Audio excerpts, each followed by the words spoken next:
Hey guys, today with the theme is, letting go really just a decision? In advance, in my eyes, yes. At least the first step towards it and the small steps again and again towards it. What I know of proverbs and quotes on the whole subject is almost abnormal.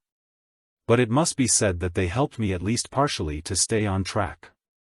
I think the most appropriate example for the situation is the following: look for small victories and build on them.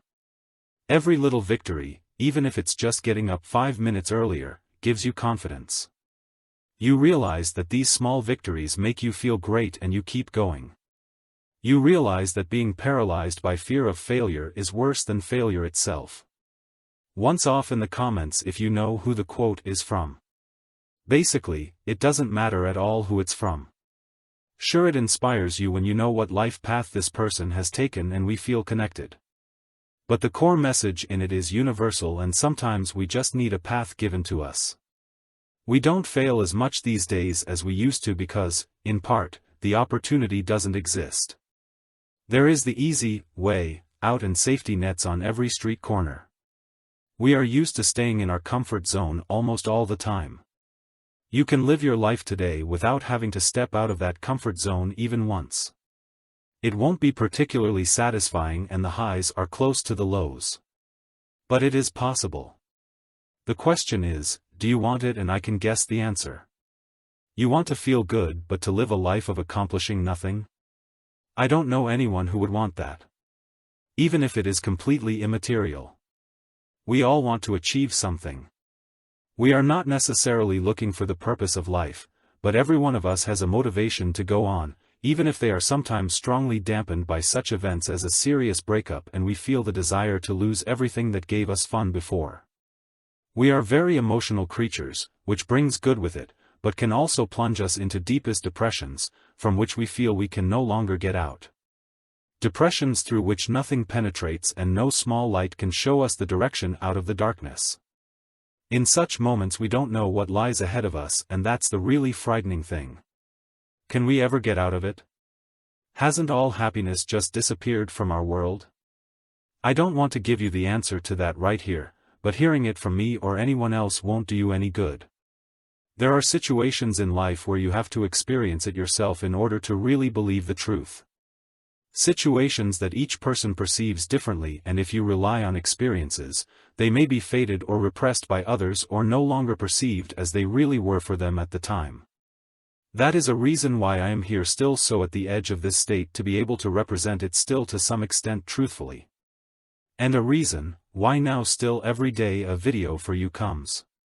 If I do this in half a year, I might still know what I'm talking about, but I'm also so far away from it that it will be harder for me to grasp all the emotions I've been through. Either way, I only know my own path and that everyone takes different amounts of time to process it all. What I am sure of, however, is that you can process it. And that starts with your own will. What is it really that pulls us down? It is the thought of past, better times. It is the bond we have with a person who no longer sees us as equals and whose feelings for us have become too weak to continue spending time with us. And why is that the case? Because this person knows his value for himself and wants to share his time with someone at eye level. This may sound bad to you now, but if you know what I recommend in No Contact, you also know that feelings are temporary and can change constantly, and that you can achieve more than just eye level with your ex again. And can is the key word. You can achieve this if you decide that for yourself. And it doesn't start with having a ready-made plan, or stopping negative feelings from minute X, or stopping thinking about them completely. It starts with the first step, the first small goal that you set for yourself. And if that goal is 3 meals a day because you couldn't do that in the post-breakup phase and you lost 10 kilos, then your first small goal is to eat 3 meals a day, regardless of whether you get them down or not. Regain your strength, that's something very positive, or get up earlier, do little things around the house, actively leave the house and be aware of your surroundings. Realize that time goes on, no matter if it has stopped for you in any way.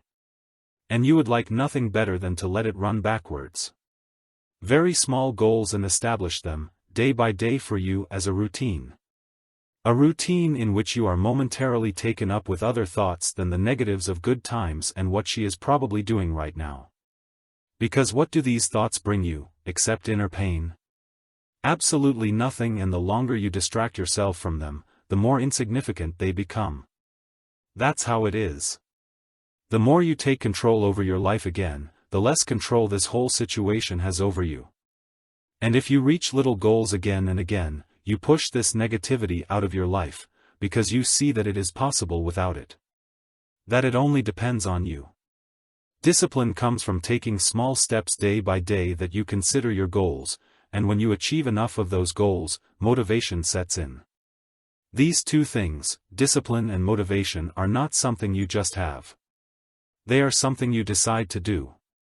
And with this decision to focus on yourself and bit by bit to take your life and happiness into your own hands and no longer let it be determined by others. This is the beginning of the process of letting go. Letting go is not defined by what you are afraid of becoming indifferent to.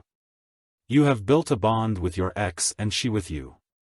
Letting go, in my eyes, is the process of realizing that you are not two parts of a whole or two sides of a coin. That she can complement your life in parts that you can't fill as well yourself. And all that nonsense that you just hear. Letting go means that you can act as an individual and feel complete on your own.